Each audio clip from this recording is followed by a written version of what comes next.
Good morning, everyone. This is Joe Scarice, co-founder and co-host of the Creative Birth Strategies podcast and Creative Birth Strategies House here on Clubhouse every Sunday morning, 9 a.m. Eastern Standard Time, providing you education, networking, and strategy. So we'll get started here in just a few minutes. I'm going to get myself set up here on Clubhouse as well and pin my link up here and get started. I'm really excited about our discussion this morning, which is, we always tackle, I feel, subjects that are current to concern, questions a real estate investor should ask a real estate wholesaler. I think this is probably one of the most important questions that a really solid real estate investor should be tackling every day. You know, when if they're active, they need to stay, one, proficient with what's going on in the market, but two, they need to really understand wholesaling. So I'm going to get everybody plugged in, invite all my peeps in within my network. And when I bring up some, obviously some moderators, I would like them to do so the same way.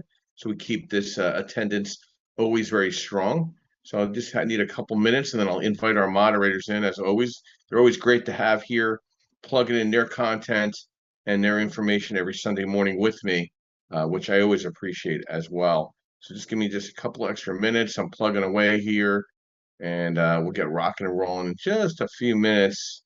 We're gonna, okay, right here. Let's get some people invited here. Invite here. We'll invite Felix. Invite Stephen. We'll invite Anthony. We'll invite some other people here. Let's see, Brian. We'll get Brian up here, of course. I think this will be a great discussion here this morning. But obviously, I want to make everybody a moderator, so we'll get it started there. So you can invite some people in. Make moderator. Got to let all the ladies go first, guys. You know, roses amongst the thorns. Give me a second here, and we'll get started here in just a few minutes. Let's recognize our sponsors, of course, first. I want to thank Mr. Yarnell Perkins of Perkatech, who is the architect and SEO administrator for all our podcasting. We are live right now on Facebook, YouTube, and LinkedIn. We load to Buzzsprout. We go to Spotify, Amazon, and all those other great spots where podcasting goes to. We put it up on TikTok, chop it up, spit it out. You know, we get that content out. So please follow us. Follow me or the podcast itself on Facebook, LinkedIn, Instagram, Twitter, TikTok, Blue Sky. We're always putting content and educational information and inspirational information, updates to the market every single day, 3 to 4 postings a day. We're providing feedback. We just did a major move to go high level in regards to our CRM and marketing as well. So you'll be seeing some very different type of marketing in a good way, probably some text messaging marketing as well. But I'm excited about that transition that we're in the midst of. We're also coordinating our events a lot differently. We're now second Monday, second Saturday in Philadelphia for the Real Estate Mastermind Strategies, second Wednesday in Lehigh Valley, third Monday in North Jersey. Then we obviously have our podcast every Sunday morning, 9 a.m. Eastern Standard Time. The second Saturday event is now going to become more of a very concentrated mastermind one-on-one podcast interview. We just had our first yesterday with Mike Henniger that provides cost segregation. That will be posted live. That will be posted, edited sometime in the next 48 hours. Very excited about that transition to things that we're kind of moving this all along. But I think it's very important for a lot of us here to grow with us. I mean, this is going to be a huge opportunity for a lot of people. The opportunity, obviously, to get recognized on the podcast is awesome, you know. And I think Yardell and our social media team is taking it to the next level right now for everybody. I want everybody to be part of this growth strategy that we're going after.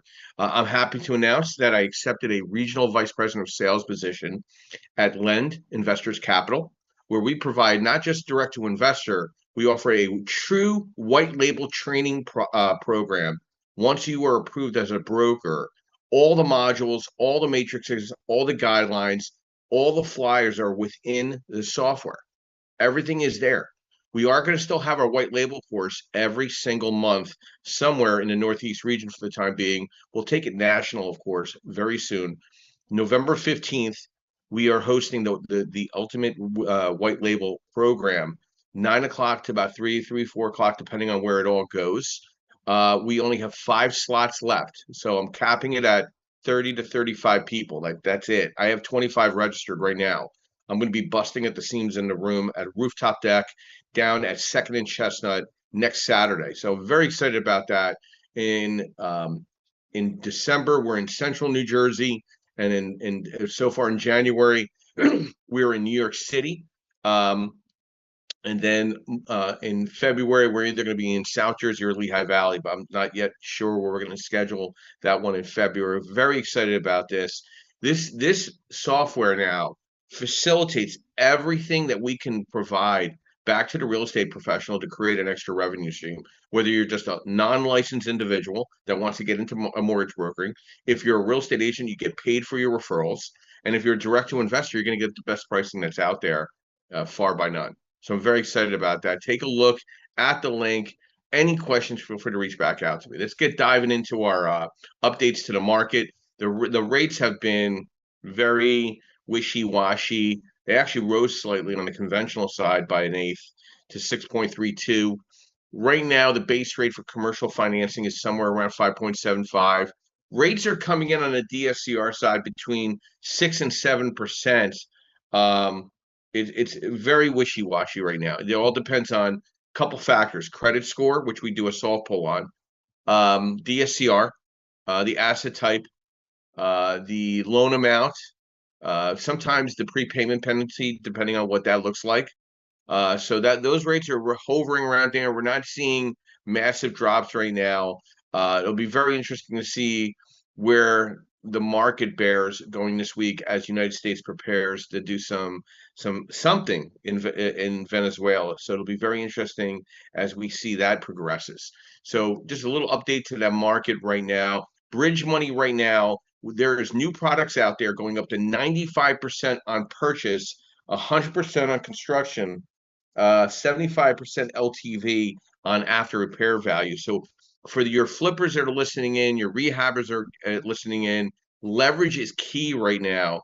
And if you have some experience in the past 3 years, we can get you up to 95% loan to cost. So the pricing is somewhere now, I'd say 8.75 to 10 and 1/8, depending on credit score, experience in the past 3 years, the asset type, the complexity to the work as well.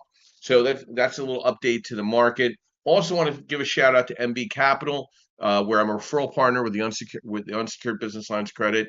Been with them a decade in referral services. I've provided them over 20,000 introductions in the past 5 years. So I'm very proud of that. And I've been working with those guys quite a while. So let's tie into some market trends today.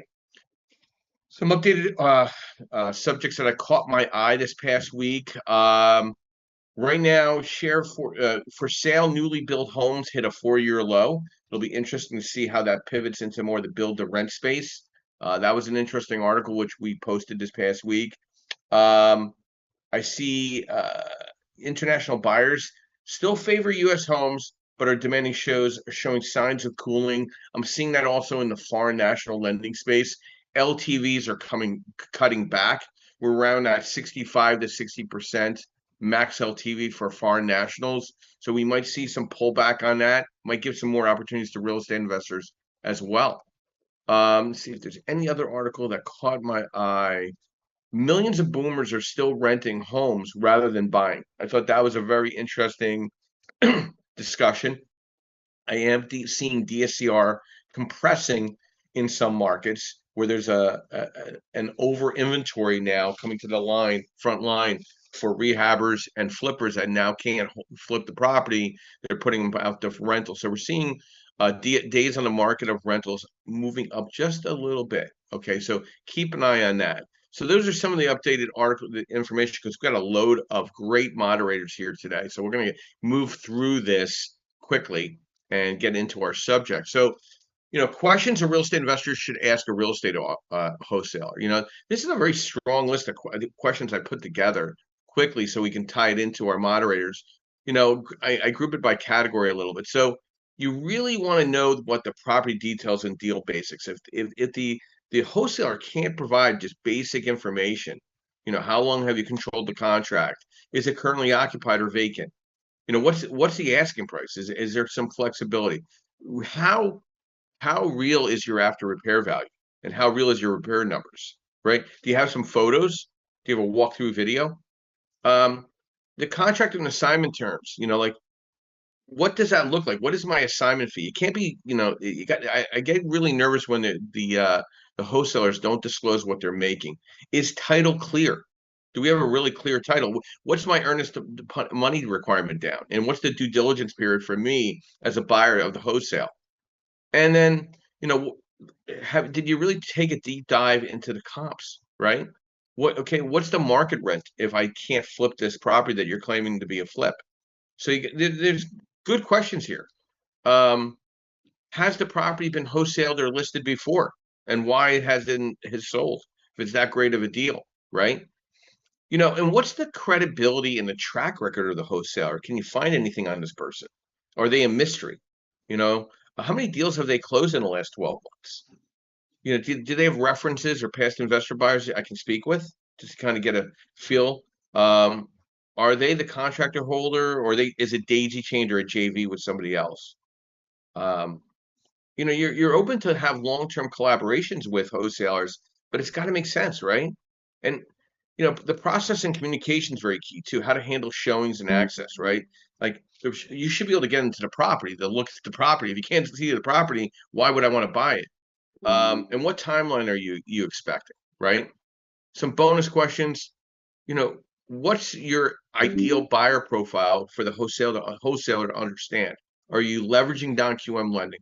Are you leveraging cash, right?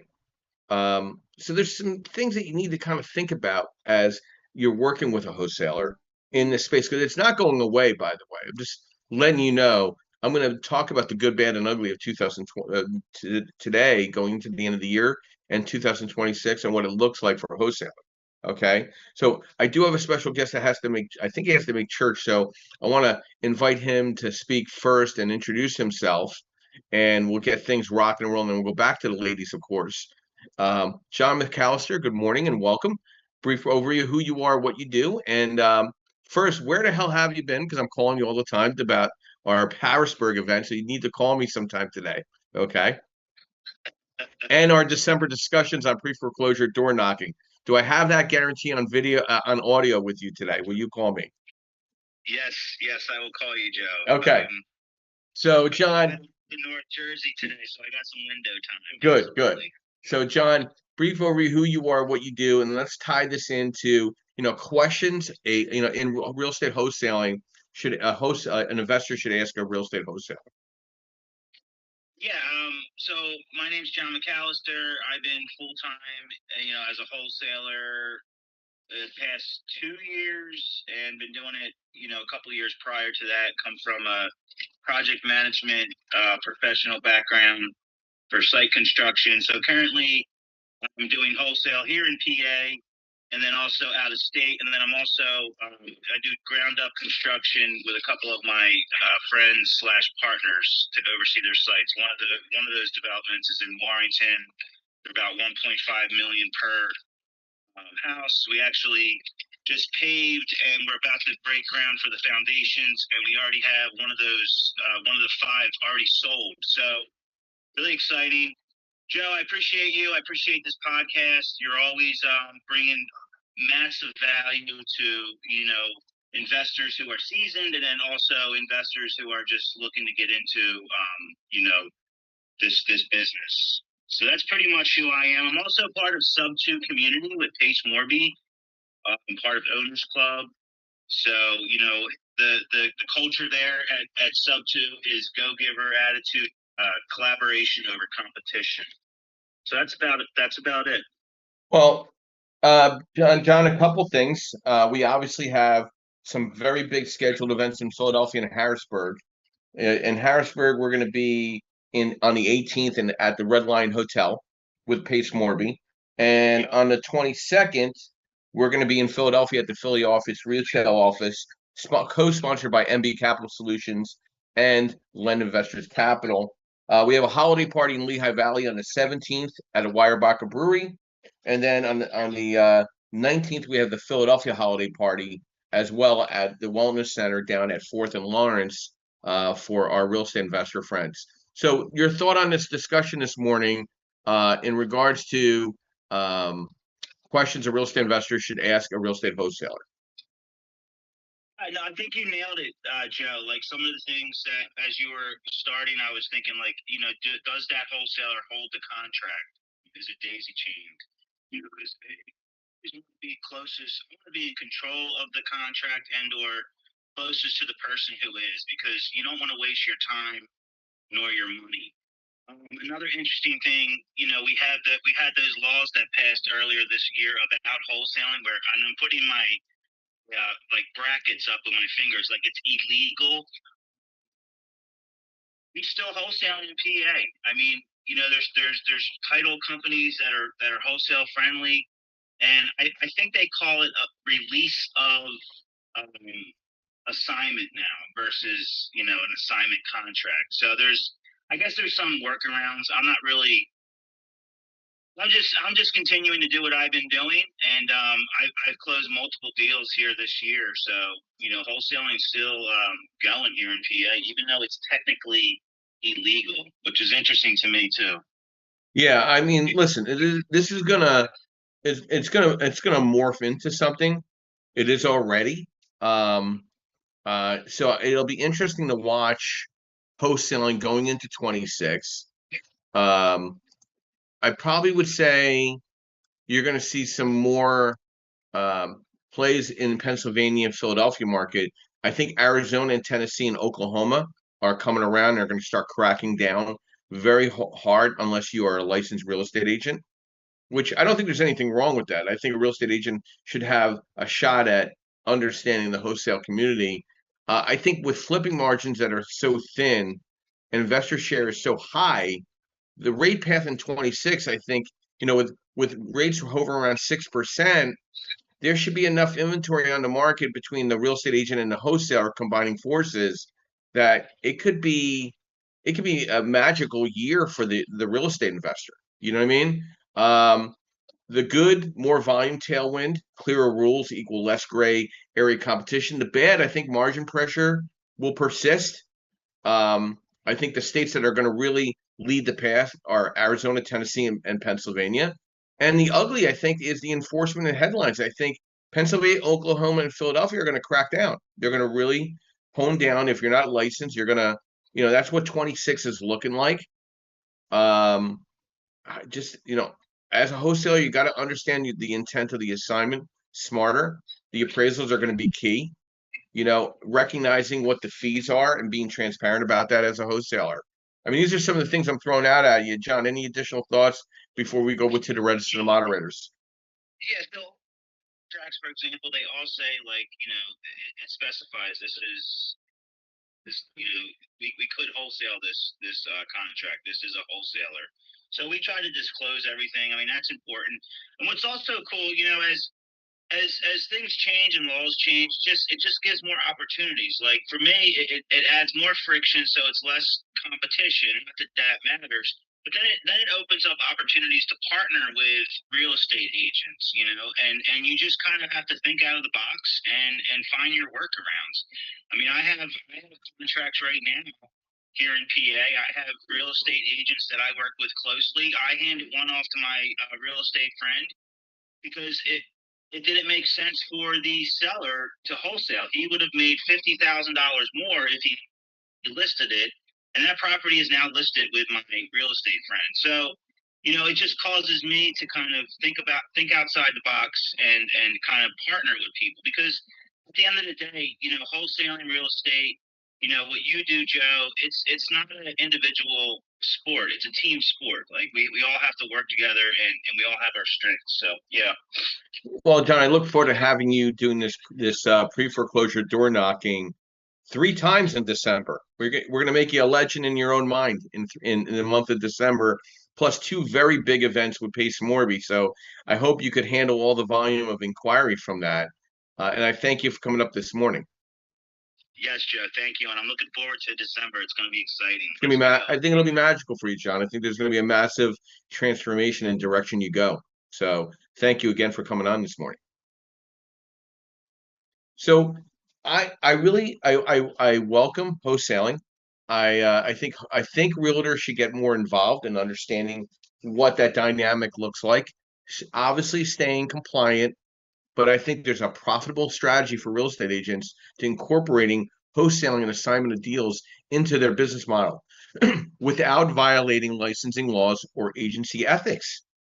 So we'll go to a couple of the roses amongst the thorns first and go back to the gentleman. Amy, good morning. Welcome. Brief overview who you are, what you do, and our discussion today is questions a real estate investor should ask a real estate wholesaler. Good morning, Joe. It's Amy Palvido. I wear a couple of I'm a real estate investor and developer. Have been since 2008. Also, before that, I was a general contractor. So I've been doing construction and real estate for, gosh, I'm gonna age myself. Don't do it. Don't do it. 22nd year, Joe. 22nd year. And then I'm also a tech founder. I started a real estate technology company, and I U.S. PropTech Council, which is the trade association for the real estate technology industry in the United States, also in Canada and Mexico and other places. So worked with a real estate wholesaler in a long time, but back in the day when I was like blowing and going and had real estate investments all over the place, I did. And sometimes real estate wholesaling will become a fad. A lot of newbie people will get into it. And so, as a real estate investor, you just got to weed out who are the newer ones because they could get you into trouble. So, the questions I always found interesting were really, honestly, at the end of the day, the strength of a real estate wholesaler is the strength of their contract and the title company. So if you don't have a really good title company that knows what they're doing, or the contract that they're using it doesn't, add up. Like the assignment clause isn't, or they're not abiding by what you can get into a lot of trouble, unbeknownst to you as a real estate investor, because of how the contract is written. So you got to make sure that real estate wholesaler, whoever it is, knows what they're doing, and then use it, especially for you if you're a first-time real estate investor working with a wholesaler. Protect yourself. Just ask an attorney; it's not going to hurt you to spend a little bit of money before you spend a lot of money with a real estate wholesaler and get yourself into a lot of trouble. So that from a protective standpoint. John's laughing. Yeah. John, you want to give some interject? John, give me some. Let me know what your thoughts are, because Amy is a open book. Sorry. It's okay. What's your thoughts to that, John? No, it's good. She's right, and you can get, like everything she said is so true. So absolutely, and there's a low entry barrier into wholesaling. You can literally go on YouTube, watch a couple videos, and now you can put yourself as a wholesaler. So there is a lot of newbies, and you do have to protect yourself. Absolutely, there's a lot of risk. But I honestly, I hit on mute, so keep going. Okay, you got it. Okay. No worries, John. Yeah, no, it's those are my main things. I back in the day I was like, look, if you're gonna there's value in a wholesale in the fact that they're out there bird dogging deals, right? They're out there chasing deals that you might not have the energy or time to chase. And so they're doing the hard legwork for you to find the deals. So I never asked them what they were getting it at. Like I just you know what? If it pencils for me, it pencils for me.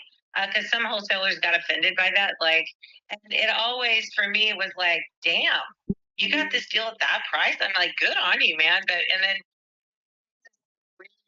promotion, like, well, why am I not buying it at that? And so just never went there. I'm like, if it penciled for me, it penciled for me. So,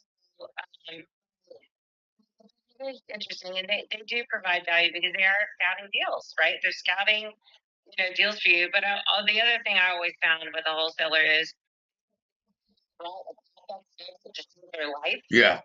Always made the deal work through. Flip the deals. You just got to be a little wary of some wholesalers because just understand the numbers they're giving you trying to get the deal to work. So do your own capex budgets. Lots of times they weren't including closing costs and like other things that you like. Yeah, you're gonna have like so much of closing costs that I'm gonna have to pay, and so flip it. Just, you might just up. You know, so just know your number, and that would be ethical. There you go, Amy. I have a couple questions since you're the queen. You're the queen of LinkedIn. So, okay. So, question number one: if you have 254,311 impressions in 48 hours on a post, is that good? Yes, Joe, that is awesome. That's viral on LinkedIn. Okay, so what does that mean for for my profile? Hypothetically, if I was the one that posted that. I've had a couple posts go like that. So, which is unfortunate. If you didn't have a call to action in that post, then you might have missed a moment. But no, I had a couple posts get like crazy like that. And the LinkedIn algorithm, once a post goes, the algorithm works in your favor. That's the branding, it got your name out there. So some of the posts that you're trying to get to do some of that, like if you do an infographic, they'll do some of that. It helps. It'll help you Yeah. live Yeah. I found that. the time. Like to get to really create moments or really create branding and what I'm finding is have either in your profile or somewhere a call to action button to get like people will connect with you and then they haven't ended anything. That's always when I I'm like, oh, like I do my little get on a call with me message. So I could do something. But yes, but having I do that a lot of different people. They capitalize on LinkedIn. It's really having a call to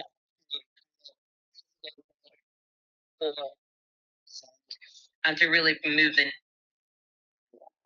this dev from LinkedIn for sure. So I get the blessing of the queen of LinkedIn now that I did good. Okay. Well, the podcast and happy. Probably top 10 on viral posts on LinkedIn too for sure. Oh, that's awesome. I appreciate it. And then right now the podcast is organically grabbing about 4,000 to 5,000 views a week post production. Yeah, so so this gets posted to 350 Facebook groups every Sunday morning, 8:30 a.m. That are real estate related, and then obviously LinkedIn, Twitter, YouTube, and then it gets onto Buzzsprout, and then it goes viral from there as well. So I really appreciate you being part of this, Amy. I just want to throw that out there. Are you hosting an event after this? As thinking about, is there an AI bubble, and what does that mean? I feel like I feel like it's going to peak out to a point where people get exhausted from it. I almost have that feeling right now. Yeah, so people are kind of there is a thing. My opinion is always that we're not done. There's no way. No, I don't think we're done. It's just going to change a little bit where it's not as or it's not it's going to be a piece of the pie, but it's not going to be everything because I think people want to talk to people. You know what I mean? Yeah, no, for sure. I think there's companies that are overvalued, like OpenAI, Yeah, right? And that's easy, but everybody's saying because OpenAI is valued, it's an AI bubble, and I'm like, no, that's not from the truth because we got Gemini and Grok and Claude and yeah, all these others, and then not even we haven't even started to focus on the AI capabilities yet. yeah, yeah. I'm a little amazed about what we're doing now. You know what I mean? So I think there's a great opportunity for all of us. It's how much can you do? You know what I mean? Yeah, That's my yeah, concern as a human being. I mean, I can only use so many tools, you know?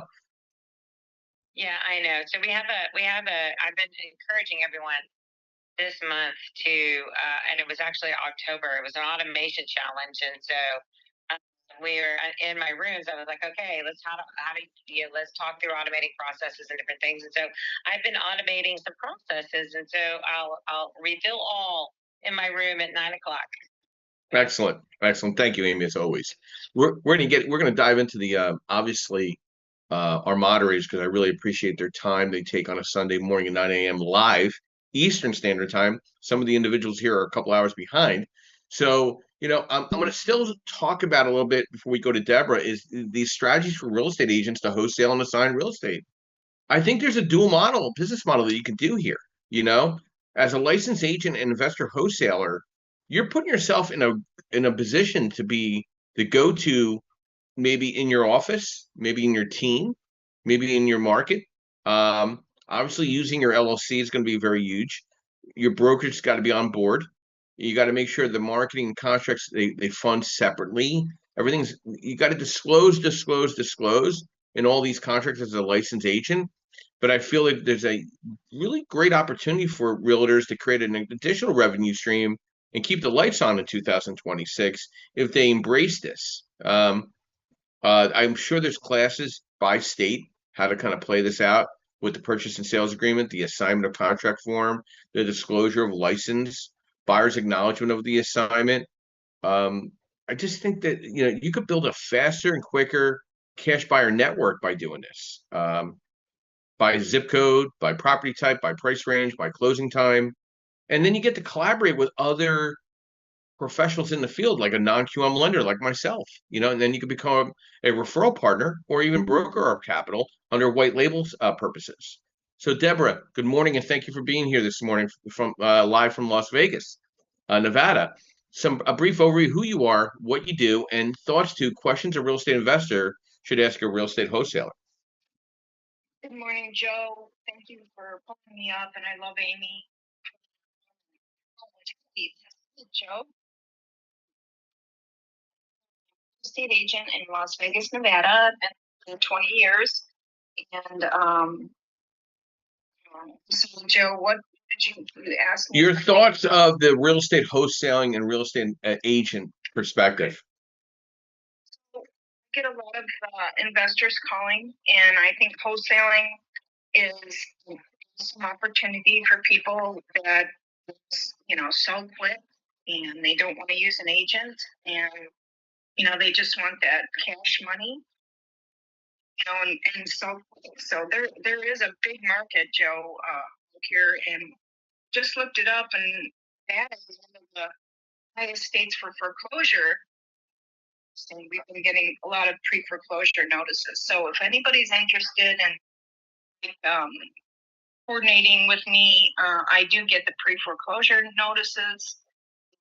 So, door knocking or, whatever you want to do, just, shoot me a text or call me or send me an email. But yeah, Joe, Delaware is also up there, and Florida. Yeah. Florida. I think we're gonna see massive problems in Nevada and Florida specifically. I think Delaware will be okay because I think the wholesalers will pick up a lot of that. I think, Deborah, what's your thoughts on collaborating with wholesalers within that are maybe not, they don't want to become licensed agents, but they want to work with you. What's your thoughts on that going into 26? Anybody that wants to work with me as a wholesaler, I don't mind wholesaling. I think it's, it's just like house with an agent. It's just, something that's going to be around for a while.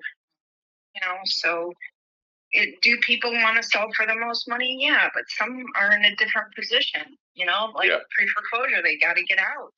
Yeah. They don't have time to sit on the market. Like, days up and the days on the market are up here. So, yeah, especially November and December are slow anyway. But yeah, that's what we're seeing here, Joe. And it's a buyer's market here, just right there on the seller. So we're more towards buyer market here. Well, thanks, Deborah, as always. I appreciate your time. And Deb, let me tell you something. Deborah's been just a gem of a friend over the years since we met originally here on Clubhouse during COVID.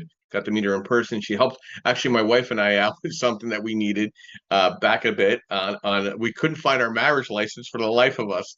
And Deborah stepped up and helped us because we got married. My wife and I got married in Vegas.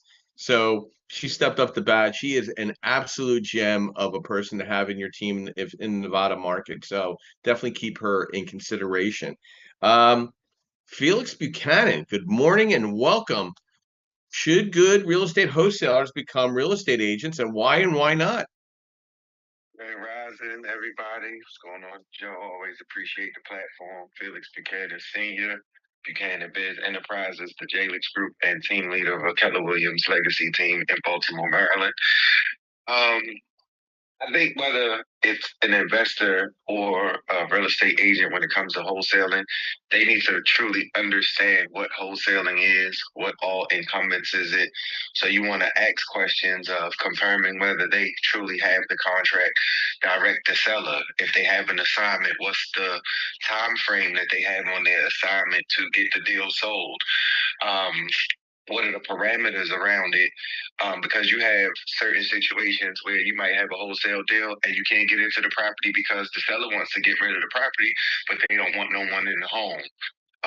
Making sure that you have accessibility, because sometimes you'll get a wholesale deal and they want you to do a sight unseen like it's an auction.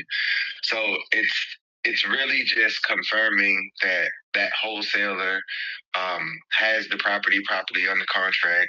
What is the time frames? Are they going through foreclosure? Because I've had a couple wholesales where, they're pressing us to close it, but didn't give us the, behind the scenes information that, oh, they're facing foreclosure. They have this amount of time. Well, if that's the case, then you guys got to move a little bit more rapidly, and you got to share that in the beginning, because there's a few deals that we didn't get to close because of that, because they don't give all that, information. I think wholesaling is rather simple. I've been doing it since, probably since 2010. I learned about it early. When I learned about it in the beginning, I didn't fully understand it. But about 2012, when I really started to lock into it, it's a gem of a thing to do. I wholesale deals now anywhere from New York, Baltimore, PA, Virginia, DC, the Carolinas, Georgia, California, and Texas, of course, some in Florida. I don't do Florida as much as I used to, like right after COVID, because obviously, different things that change with their landscapes. When you wholesale and understand the laws, just like John was saying earlier, and you were saying certain states, they require that you have to have a license or you have to pay some type of fee. Again, like what John said, I haven't had any issues. I'm doing a wholesale deal in PA now. And I'm not having any issues. However, I do expect that as things progress, that of course in those particular states is going to get tighter, because you still have real estate agents that don't like working with wholesalers. And like you said, one of my business partners is a broker, and he's been a broker for 29 years. However, even when we went to the Riz Media leadership meeting in DC, the realtor started it off with, it's still just they want the numbers to go to NAR, and don't understand how valuable that as investors or wholesalers that we are to their business now. Investors have better capabilities than realtors do right now. So we got the ability to get closer to the seller more than the realtor. And I was a realtor for 15 years and understand that, what capabilities that off-market deals can do for your business. So that's my knowledge and wisdom for that. Felix, well, thank you as always. I appreciate your insight. I've known Felix almost 20 years. We have we have stayed ageless in our our aging. But I've known Felix a good long time, man, and I'm so glad he's part of my team of experts. And I can't wait to get him signed up as a white label broker up above. So you better sign up for the broker partner spot. And Amy and Deborah definitely should be referral partners. So get into that link as well. Uh, Mr. Stephen Franco, good morning and welcome. Brief overview who you are and what you do, and what's your thoughts on non-QM lending guidelines when it comes to assignments, etc. Where did Steve go? Oh, there he goes. Assignments and being a real estate agent versus not being a real estate agent as a wholesaler. Well, I mean, I'm unusual. I'm an industrial broker buyer. Well, wait a minute, Steve. Steve, I want to make sure you're clear. We know you're unusual, so don't worry about that. We got that. We're good with that. So this continue. Yeah. So I'm an investor. I started as wholesaling. I became a broker. And two things, right? I'm an unusual broker that first of all, the law in Pennsylvania is crap. It doesn't help anybody. It doesn't protect the consumer. It protects the little one, but it exists. I work with out-of-state wholesalers. I work with people who want to get licensed. I work with people who want to find a workaround to make it work. Do a lot of stuff like that. I actually no longer use PA 1173 contracts because the PA 1173 contract does not require you to tell the seller they're getting less, and it gives them 30 days to walk away on your deal. So I use different paperwork that's available only to licensees, accomplishes the same damn thing. So if you want to know more about that, definitely reach out to me. I'll help you out. But what I think people miss in asking wholesale, so everyone has covered most of it. How long do you have a contract for? Most of them, especially the inexperienced ones, are going to get cagey. You don't want to know what they have it for, because as I think Amy said, if I'm happy at 30 and you got it at 3, that's good on you. You got there first, you win. But I'm happy at 30, so I don't care. You want to know how they run their operation, whether they use, what title companies they use. If they do it that way, I let the buyer choose the title. But you want to know how they run the operation. Being a realtor is not what should have been the key for being a wholesaler. There should have been a license. There should have been something to give structure and organization to it. I want to know if they run things appropriately.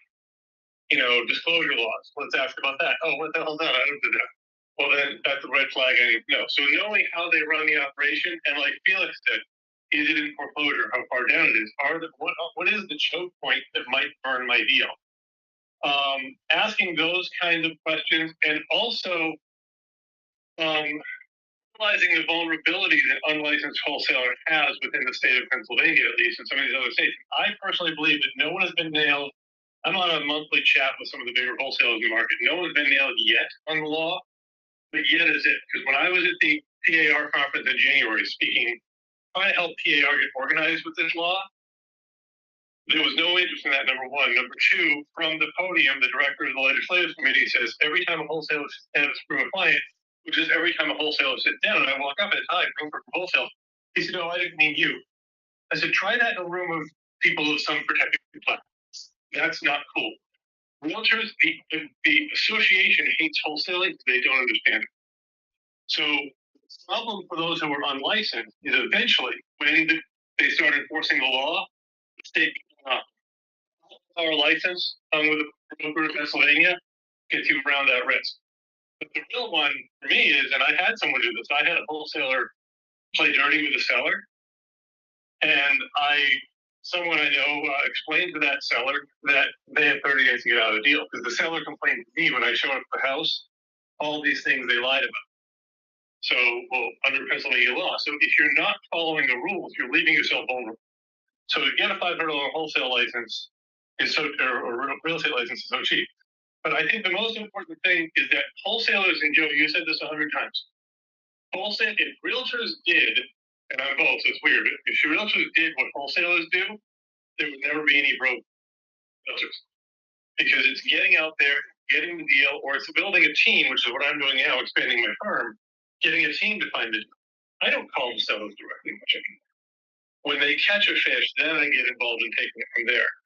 If real estate agents and the Realtor Association would listen to how wholesalers do their business, to how the Pace Mortgage Group and those folks do their business, we would never have another starving agent.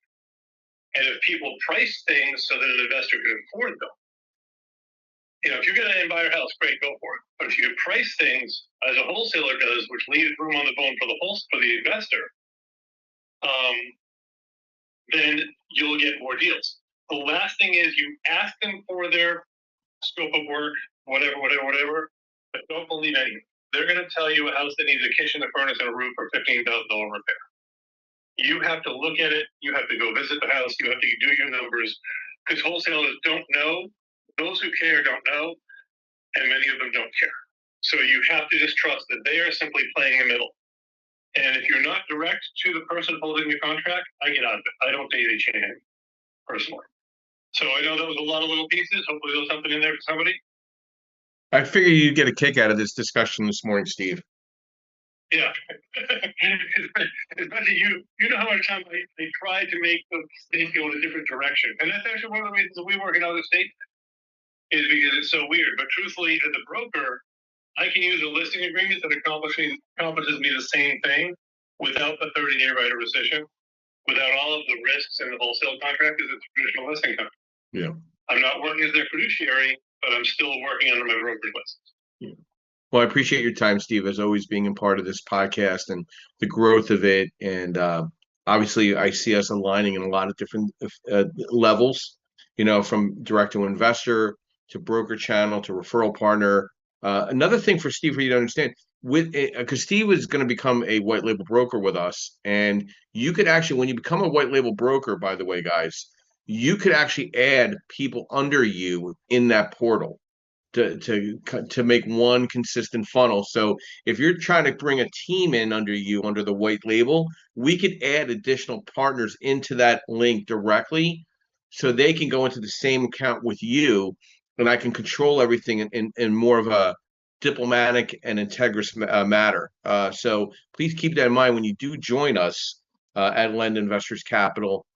That is a great piece of that now, that software. It's taken me a couple weeks to put it together since Landmark shut its operations, but I'm very happy with where we're going with this. So, and Steve, I look forward to having you as part of that in the Northeast Pennsylvania market as well. So thank you. Yes. You don't need a one-on-one. It's all the once you're approved, all the instructional matrices, guidelines, and flyers are in there for you to study and become an expert on.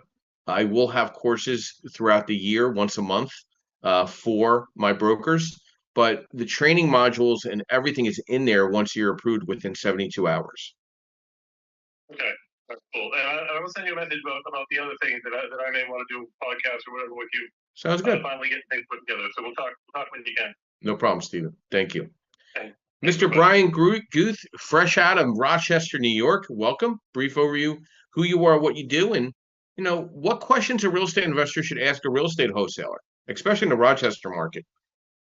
Yeah, thanks, Joe. Yeah, my name is Brian Guth, part-time investor, do fix and holds, fix and flips up here in upstate New York, closer to Canada than New York City. Yeah, I'm definitely going to hit this for the investor side, because I've scaled about 20 properties over the past 2 years. A lot of them have been via the wholesale relationships. And a lot of stuff you hit on early, you were spot on. I'm just going to add some color to things that I've seen or things that I've encountered that haven't been touched upon. One thing I pay attention to, depending on the wholesaler, is the closing costs. They may hide in there somewhere that as the buyer, you're responsible for all closing costs and all fees and attorney's fees for the seller as well. New York's an attorney state, so it's a little bit different than like PA or other title states. But I pay attention to in the contract, basically who is responsible and for what amounts, or essentially there's any limits to the closing costs. The other piece I've run into challenges, again, maybe it's a little bit unique in New York, but titling issues. I've had people or the wholesalers using their own title company and pushing me a marketable title, which works for my purchase, but I don't have the terminology correct, but I need a bulletproof title policy and all the title research, because ultimately, most likely, I'm turning around and I'm going to sell it. So I don't want a title that's just good enough for me to purchase. I need to be good enough or the comfortable enough that then when I go sell it, I'm not going to run into issues, and that wholesaler is going to be nowhere to be found. A little one or a little issue I run into is, upon closing, how are you getting possession of the house? These transactions aren't like, typical, you sit at the closing table and the attorney hands you the key and like you have a celebration. Sometimes it's okay, we sign the paperwork. Now, how am I actually getting entry to the house? Do I have confirmation they've actually left the property? I've seen more and more wholesalers kind of go to, usually the wholesaler is kind of they find the property and they act as a liaison. I've seen more and more wholesalers become kind of lazy, to be honest. Yeah, they found the property and they assume they don't need to be involved at all afterwards. Just be aware of kind of what their involvement is, and that was kind of touched upon as far as um, some of the background checks, like know who the person is, see that they have references, etc. And something that Amy and Steven touched upon, they may give you what their rehab estimate is. They may give you what their ARV estimate is. Um, but double check that yourself. Like take that as take that as what it is. They're in for their own interest. Make sure you have your own rehab estimate, your own ARV, especially if they aren't familiar with the area. They may pull a comp from a mile away, but that mile away may be night and day different from your property. I've seen a lot of people, wholesalers, going with, oh, I can get $200 per square foot. Yeah, you can if it was located 2 miles south. You can't get 200 per square foot in this area. So with that, I'll pass it back to you. Yeah, I think, in markets that are so where the real estate investor is so savvy, Brian, like the Rochester market, the appraisers. So for a wholesaler to try to dupe you would not make a lot of sense. Is that a good way of looking at it? 100%. And there's a local, like we said, the cost of entry is pretty low. So you have your wholesalers that kind of been around. They do this as a full time. They know the market. They're here local or local-ish, so they know the details. I'm seeing a ton of wholesalers coming in from out of state. They're seeing it elsewhere. And they see the prices and think, okay, I can throw this on the market. But they have no idea the nuance of the area. And they're frankly uneducated. And if I was an uneducated investor, I could get burned pretty quick. Yeah, I would agree with you. And what the beauty of Rochester is, the people in Rochester know their market. So if somebody tries to come in on that market and tries to wholesale, they'll crush them in a split second. That deal will go sideways, in my personal opinion. So I appreciate that. I look forward to seeing you on Thursday at the Vendor Expo up in Rochester. We're going to be collaborating on that table and kicking some ass, right? Absolutely. I look forward to it because Brian's going to be a white label broker representative for me up in the Rochester market. I'm very excited about that relationship. It's obviously the last 30 days has been a lot of decision making, pivoting, and positioning myself to have the right software for the right people. And Brian's going to be a key point and contact for my presence up in the Rochester market, but really for himself from the white label. So I'm excited about all the software we're now providing back to our brokers for all the guidelines, all the matrices, all the flyers. They don't have to go create anything. And now if they want some social media assistance, obviously Yordell at Perkatech knows how to position that for you, but it's all right there once you're approved. So take advantage of that opportunity. The training is right in front of you. You don't need to call me every 5 minutes. It's all in front of you. I'm there to be your account executive. Mr. Michael D'Angelo, fresh out of Jersey, colleague of mine for a good amount of time. I think maybe a decade, I think we're at now. He tried to keep up with me when he was a starting off loan officer at Wells Fargo. He tried to keep up with me at networking events. I tripled myself in many places at the same time. So we became colleagues, and he's been coming up the ranks. He's now an account manager at MB Capital Solutions, where I send all my referrals for on unsecured business lines of credit. And hopefully he'll be accepting a position with me in the new year, Q1 at Lend Investors Capital. Michael, good morning and welcome. Brief overview, who you are, what you do, and questions a real estate investor should ask a real estate wholesaler. Good morning. Hopefully everybody can hear me. Yep. I appreciate it very much, Joe, and that is correct. When I was starting out after leaving the education field, getting into doing financing, essentially it was just normal residential loans at the time. I was the only thing I knew to do was go out and network, and Joe was everywhere, and he may have been a little bit mean to some of my colleagues, but he was very nice to me. He took me under his wing, and I won't lie, what he's taught me since then is invaluable. There's no value I can put on the information he has taught me, but it's allowed me to. So I have always appreciated that, Joe. Thank you.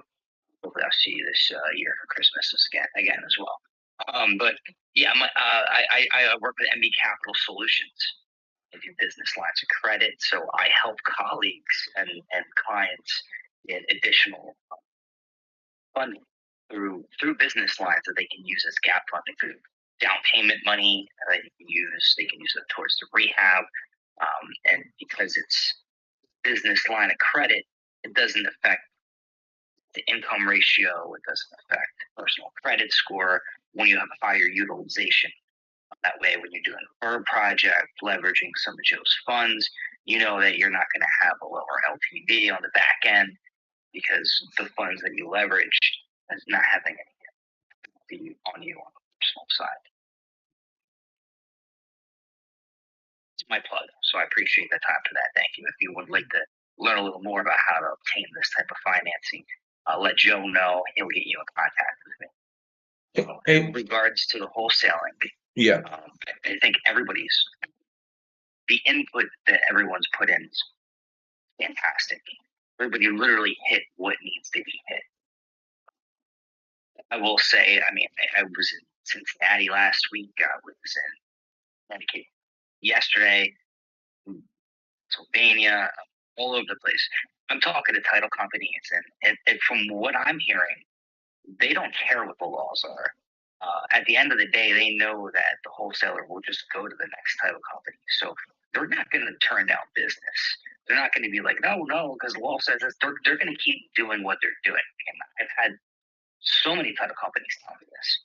So at the end of the day, it does come down to due diligence on your part. And you want to make sure that you have some kind of control over the deal stemmed for, their track record of deals they did in the prior year. And you want to make sure that you have control of the contract and you have control of the title company that you're going with, because if you don't control the title company, you lose control of the deal ultimately. So that's kind of my input there. Very important. And again, I'm just touching base on what everybody else said. I'm not here for a long time, just here for a good time. And Mike, thank you as always. I did need to catch up with you. I'll give you a call hopefully this afternoon just to touch base for the week. But Mike's been a vital piece of my team of experts. And during COVID, we had our little cave here at my home office, and we buckled down and we bust out hundreds and hundreds of loans for clients. It was kind of entertaining for the most part during COVID, right? it was a very fun time. Yeah. It was. We used to wrap up Mike in bubble wrap and just battling lenders to get deals done because they weren't moving at the pace that we were at. So, So during COVID, we wrapped Mike up in bubble wrap and put him in a corner of our home office. It was great. We gave him a tube to breathe out of and everything, but it was fine. We used to shuffle beer down the tube every once in a while just to keep him motivated, right? I'm still shoveling beer down the tube to stay motivated. So I don't know what you think's changed.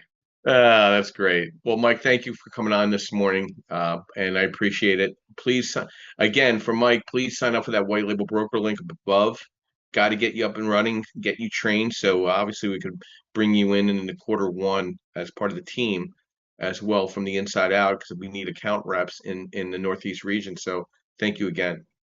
No problem. I appreciate the time, Joe, and everyone. Just take advantage of the information that's being presented by everyone here. What literally everyone said is the information that you should know, and it's not being told anywhere else. So take advantage of it, and I appreciate the time. Thank you, Joe. Michael, thank you. So, Melissa, good morning and welcome. I haven't seen you in a minute, so welcome back. Your thoughts to questions a real estate investor should ask a real estate wholesaler, and a brief background on who you are, what you do. Almost couldn't get that mic off. Good morning, Clubhouse. Good morning, Joe. Thank you so much for having me on. My name is Melissa King. Virtual Solutions, where we turn your back office chaos into clarity. Oh, and I do work with real estate investors. I love real estate. It's a great way to increase your wealth. My husband and I were married in Las Vegas 7 years ago this past August. So congratulations on the Las Vegas wedding as well, Joe. If I talk about the IRA right now, it's going over tax advantages. The life as on the rest for direction. We hope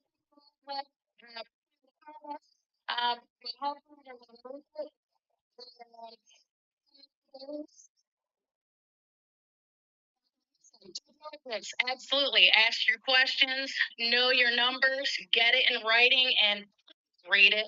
Don't just set it on your desk. You have to read. I know we don't like to read. I also like the title company, and do your own title company. That is fantastic advice. That is an excellent way, besides the contract, to know what you're getting into and to hold people accountable as well. We're running short on time, Joe, and I want to thank you very much for having me up here. Thank you, Melissa. As always, I appreciate your time and your insight as well. And guys, you need to follow the moderators here. You need to reach out to the moderators and have a one-on-one. And these are individuals, real estate professionals, that have provided their time consistently in our subject and our goal with the podcast. So please follow Amy, Deborah, Felix, Stephen, Brian, Michael, Melissa, and John McAllister, who's another colleague of mine, of course. Wholesaling remains one of the most powerful entry points into real estate investing. I think, but also one of the most misunderstood. It's not just about finding cheap deals. Or signing contracts. It's about solving problems, building relationships, and creating value where others don't see it.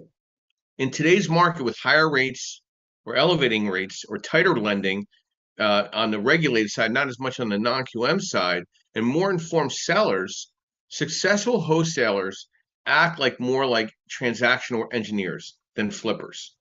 They know how to structure deals creatively, understand exit strategies, fix to flip, BRRRR, novation, seller finance, and keep compliance at top of mind. Focus on transparency, building your buyers list strategically, learning your numbers, adapting and diversifying, and understanding your lending partners.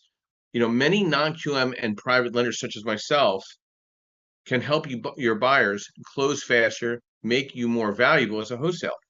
Ultimately, wholesaling isn't about flipping paper. It's about building a business of opportunities, one that connects motivated sellers with ready investors and create win-win deals for everyone involved.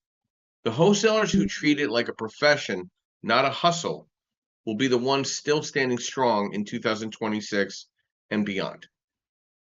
I want to thank everybody for this time today. We're here every Sunday morning, 9 a.m. Eastern Standard Time. We provide education, networking, and strategy. I want to thank our sponsors, as always, MB Capital, Percatech, Lend Investor Capital, Real Estate Mastermind Strategies. We have events coming up tomorrow night. We're in Philadelphia, 6:30 p.m. We're going to be talking about 1031 exchange. Wednesday in Lehigh Valley, we're going to be talking about 1031 exchange as well. We have the ultimate white label underwriting course coming up this Saturday. So if you decide to join us, please do. I would register soon because we're going to cap it. No more than 35 people in the room. It's going to be a dedicated class all day on Saturday. And then we're going to be in North Jersey talking about asset-based lending fundamentals 2026 on the third Monday in November. December, we're stacked with subject matter and discussions. We have two big events with Pace Morby in Philadelphia and Harrisburg. We're going to be also having our holiday parties in Lehigh Valley in Philadelphia. All this is on my events link at josephvscarice.com. All that can be found. We have door knocking pre-foreclosure discussions coming up in December 3 times. So I'm very excited about the month of December and the people that we're going to be meeting and greeting and networking with and collaborating with. And please become a broker, white label broker with us at Lend Investors Capital, referral partner where you can get paid for your time in referring people in, or direct to investor. And I please follow Amy into the next room in her AI rewire discussion today. I think it'll be a great discussion for real estate professionals in the space. And my quote today, which I always like to throw a quote out every morning. Remember, if you play small, you stay small. It's okay to want more, be more, and do more. Have a great week. We'll see you during the week, and we'll see you next Sunday morning here at the Creative Birth Strategies podcast and Clubhouse Room, 9 a.m. Eastern Standard Time. Be blessed, and I'll be ending the room in the next 30 seconds. Thank you for your time, Joe. Thank you. Great day, everybody.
recording